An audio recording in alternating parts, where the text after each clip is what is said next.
Ignition, liftoff. Dunk Diaries is a collection of the best dunkers at every level, showing you what it takes to make the best dunks of all time. This is what you don't see about dunking.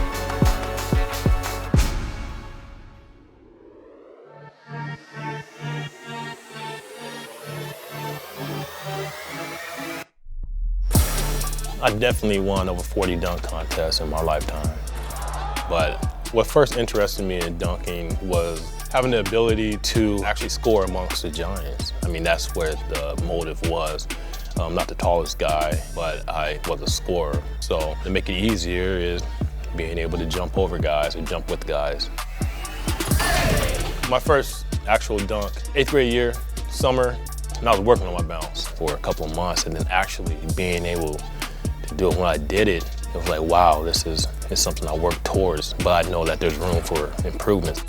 Remix and myself, we used to get paid to dunk together 18 years ago. I met him for the first time in 2002. I just came back from the dunk tour, so I was super cocky, and I saw my jump for the first time.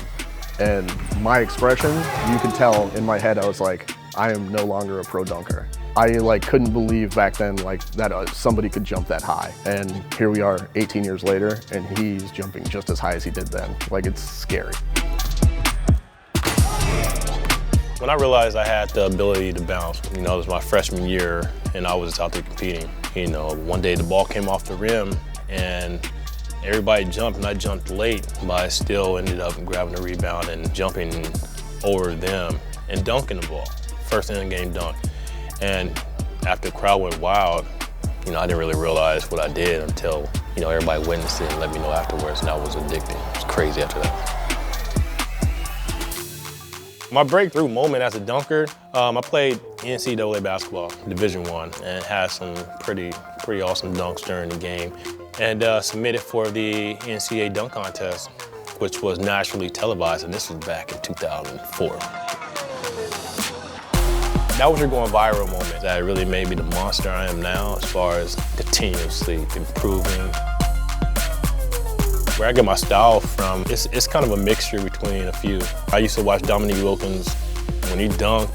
His movement was quick and explosive, but then watching the grace of Michael Jordan and kind of putting those two together, my dunking style now is continuously powerful. It's powerful, but I might excite you a little bit finesse every now and again. The thing that people don't really understand is Myrie's 36 years old and going on 37. He's been doing this consistently for over 20 years. And it's kind of goes against science that your body should be able to continuously stay at a 48-inch vertical leap. And he's done it for 20 years. He jumps nothing has changed.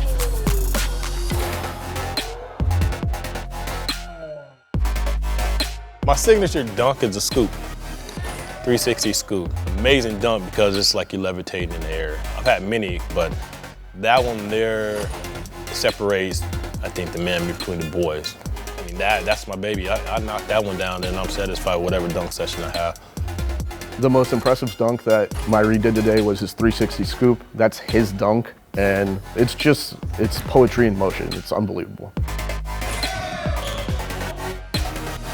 My training routine evolved over the years, becoming more injury prevention.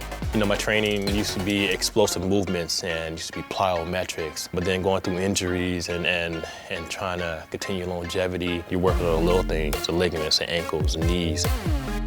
Most effective exercises training for dunking are my power lifts. I have a couple of lifts that are very, very effective that I do religiously every day just to make sure that I stay grooved, which is my power clean, my deadlift, which I've modified, which is definitely simulated the jump motion. And they work for me, they work for many. And once you grasp the concept of what we're doing with those movements, they will work for you too. I think he'll always have something to do with the dunk community. He trains people, and I see him training kids, and there's dunk camps, and I see him being an instructor, in teaching kids how to jump high and how to achieve the longevity that he has physically. I see him contributing in the ways of how to take care of your body, being that he's been doing this longer than anyone else. My best moment, there was 2015, we had the Sprite NBA dunk contest. It was personal for me because my younger brother had passed. He had never got to experience watching me in person in a dunk contest. So I really dedicated that whole dunking season to him, where I went mad dog on everybody.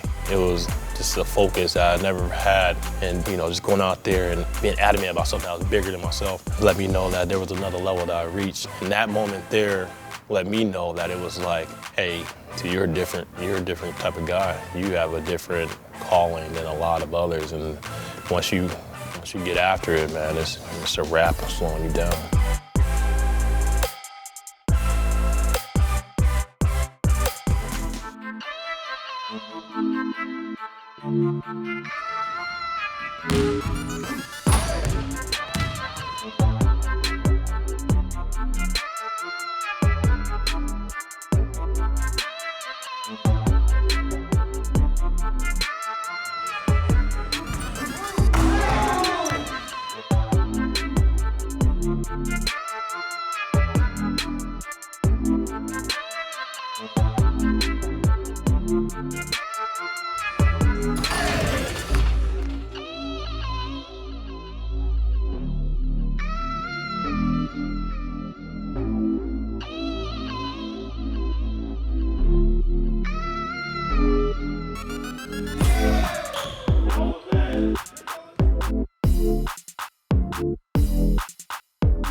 Coming up next. Being a science teacher allows me to connect to a larger audience of kids and really touch their lives outside of sports, which is something that I've always wanted to do.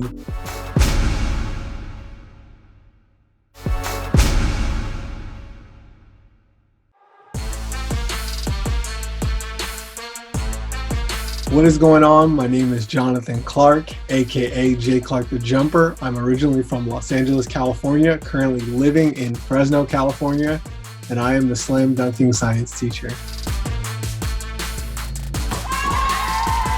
What interested me in dunking was a passion for jumping. I've always loved to jump in the air. I don't know why. It's just something I've loved to do. It's kind of like that feeling of flying.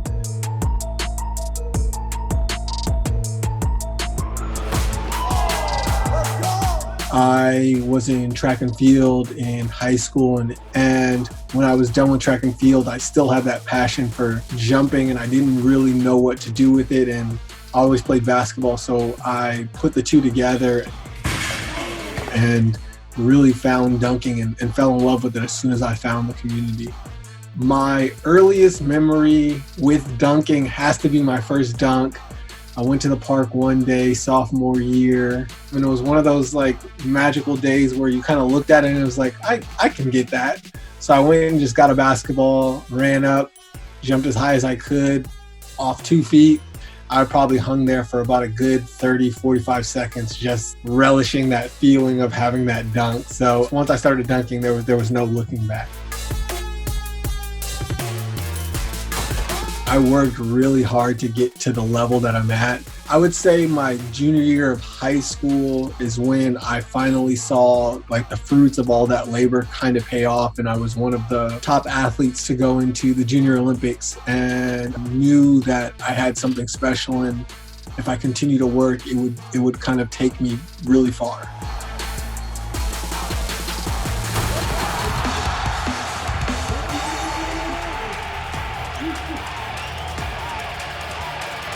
The hardest dunk that I've ever hit has to be the double between the legs dunk.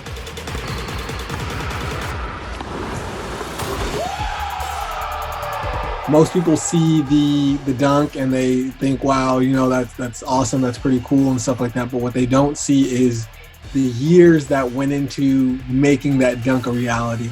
Misses after misses. I have hours of dunk sessions where I would go outside and do nothing but miss that dunk. And it was more of a mental than a physical strain, because after all of those misses, you start to kind of, question, is it even possible? Can you even do it? And just, through hard work, determination, and just never giving up, I finally got it. And that feeling, the response after, is just one of the best feelings in the world. When I try to create my style as a dunker. I don't necessarily try to emulate other dunkers. When I'm trying to create, that Jay Clark, the jumper dunk package, I'm looking at Tony Hawk. I'm looking at Misty Copeland. I'm looking at any and everything that, deals with movement that's really cool that can translate to dunk in some way, shape, or form.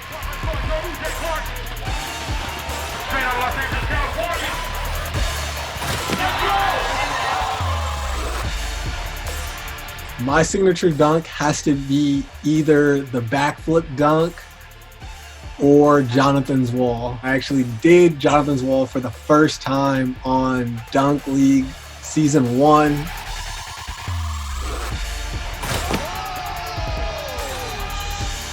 I got the jersey hanging up. When I hit Jonathan's wall, it kind of opened my eyes because I was competing against some of the best guys in the world. It was kind of like validation that you are here, you are the guy, and taking all of my other experiences in.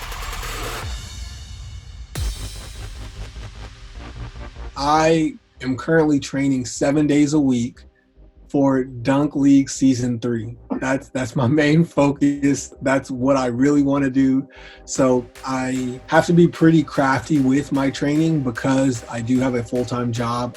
My life as the slam dunk science teacher it's an interesting life. Being a science teacher allows me to connect to a larger audience of kids and really touch their lives outside of sports, which is something that I've always wanted to do. Time management becomes, one of the big things that I got to work on. I was waking up at 3 a.m, going to the gym to get my workouts in and just really trying to juggle everything and just making sure that I'm giving the best of myself to every endeavor that I'm doing. Trying to stay in shape during the quarantine has definitely proven to be one of the toughest things that I've had to overcome. I'm doing a lot of at-home body weight workouts. I have a weight vest that I try to throw on and run and jump. I'm definitely challenging myself with my hoop, starting to do a little bit of yoga, doing a little bit of ballet, just to really make sure that, the flexibility is there and, tweaking things as best I can. Favorite NBA dunker of all time? It's Vince Carter. Vince is on another planet in terms of dunking. Vince is the dunk GOAT. My favorite pro dunker? I think I'm going with Air up there. Watching him innovate the dunk game with 720. That's been my style. I enjoy going out and trying new things. Like when I step in a room and we have a dunk contest, you have no idea what I'm about to do. Short term, when it comes to dunking, is win Dunk League Season 3.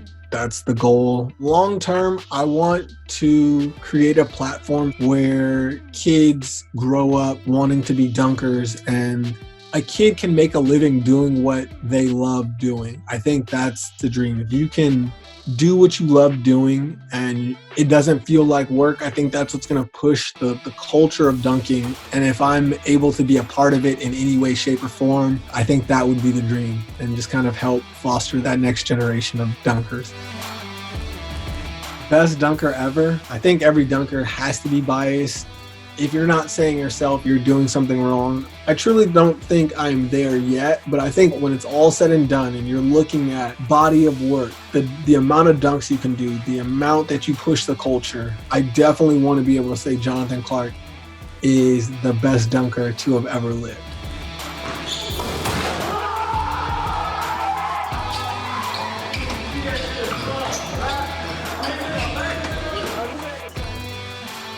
Coming up next. Not too many people have gone behind the back with 2 hands off a 1 foot period, but he did it like over something on the first try, and it was like nobody expected it. Like the crowd went crazy, and it like separated him there.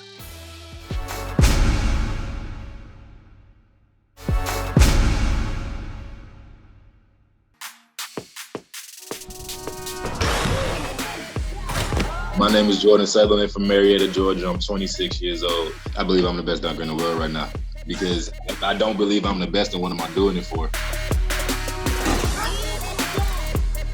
My earliest dunk memory is watching the Come Fly With Me DVD and watching Michael Jordan at the beginning of that DVD talk about his first dunk and just that whole build up to that. I realized I had superhuman abilities in like 6th grade, and I touched the rim on a fast break trying to block somebody's shot, and I hit the back of my hand on the rim. And from there, like, my dad was like, "Nah, you kind of jump different."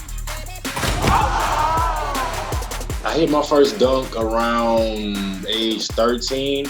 I was about 5'6", 5'7", 6'5", 6'6" wingspan. I went up with 2 hands. I hung on the rim. I was screaming, hanging upside down like Spider. Like, it was kind of crazy. The first time I ever met Jordan Southerland was in 2015. I had never seen him dunk in person before, but I'd heard about him from like some slam dunk contests earlier in the year. And he is just a 1-foot monster. Without a doubt, the best 1-foot dunker in the world right now. His creativity and his like willingness to try new things just sets him apart from everybody else. And once he makes a dunk, his consistency is just like crazy. And I've never seen anybody come along like him. And I don't know if I'm gonna see anybody like him for a really long time. My biggest dunk inspirations professionally growing up, it wasn't too many 1-foot dunkers. So Gee, Worm, Kador, like I just saw those 1-foot guys, and that's really all I saw from professional. It was a lot of 2-foot guys. And just to see those guys who could jump off of one, I was like, oh, some people do actually jump like me. It's not weird to jump off 1 foot.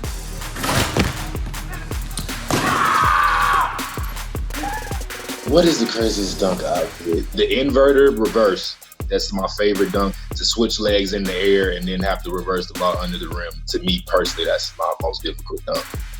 And my signature dunk right now has to be the win. Even though I didn't create that dunk, that's the dunk I'm most associated with right now, so I have to say the win. My dunking style definitely comes NBA-wise from Sean Kemp. Definitely like Rain Man, like that's the first guy I really looked at. He actually gave me some of the tips that created the style I have now with looking away from the rim when I dunk and kicking my legs out. I got those tips from him. Breakthrough moment as a dunker, Aaron Gordon Dunk Fest. Winning my first contest, just jumping over a car, just that whole first time at Venice Beach in California. Like that moment was like, all right, yeah, you can do this. You can hang with the big dogs and like build your own lane through this dunk stuff.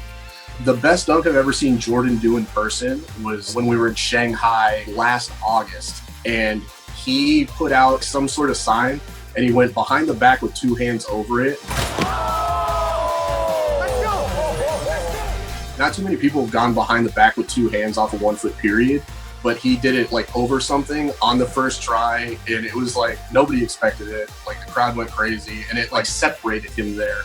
I realized dunking could be a profession with City Slam. City Slam showed me that I could get booked for jobs instead of having to like sign up. And that's what really let me know, all right, yeah, you can get booked. Like this is an actual job where people call you and they want your services.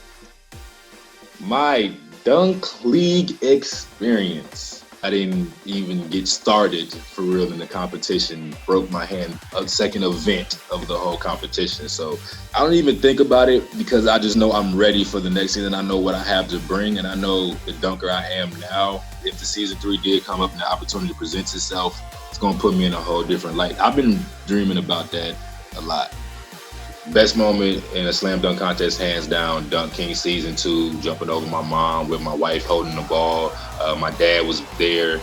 So that was just the perfect moment for me. Even though I didn't win, that was my winning moment because her being a breast cancer survivor and we had the all pink on, I got the breast cancer bandana. Just that whole moment itself was a winning moment for me. I will have that memory forever. Since the quarantine has started to maintain my health and keep my body moving, I walk every day. I've been blessed enough to have a little weight bench in the garage, so I'm still being able to lift and do things like that. I got a big tire that I use for like jumping and plyometrics. Your basic basketball training, like making sure your upper body's strong, making sure you keep a tight core, because I know I have to keep my body right for when the dunk world does open back up. So if you're not ready, a lot of people might get left behind. So that's why I'm staying on my P's and Q's.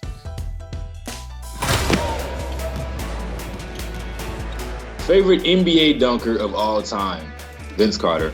Vince made me feel like I can create something in the air that people haven't seen before. And favorite professional dunker, besides myself, Isaiah Rivera. That's my guy. Like, I can't wait to battle him. I don't think y'all understand. The future for Jordan Southerland is him becoming the greatest 1-foot dunker in pro dunking history. I think he's already at a point where he's doing better dunks than anyone's ever done off of 1 foot. I think he's going to add like free throw line stuff to his game, and that will solidify him like with James White as the greatest 1-foot dunker of all time. The future of dunking is so bright because it set itself up as its own platform to where it's kids growing up. Like, I have a different route I can go if the regular NBA overseas route doesn't work. I have all this athletic ability. I have a way to not let it go to waste. Like, the dunk game has expanded so much and created so many opportunities for people to feed their families and make a living that it's only can continue to grow. And I feel like as long as we don't lose the love for the initial art of what dunking is, it won't die out. As long as we don't try to like water down the game and keep it as original and fresh as we possibly can.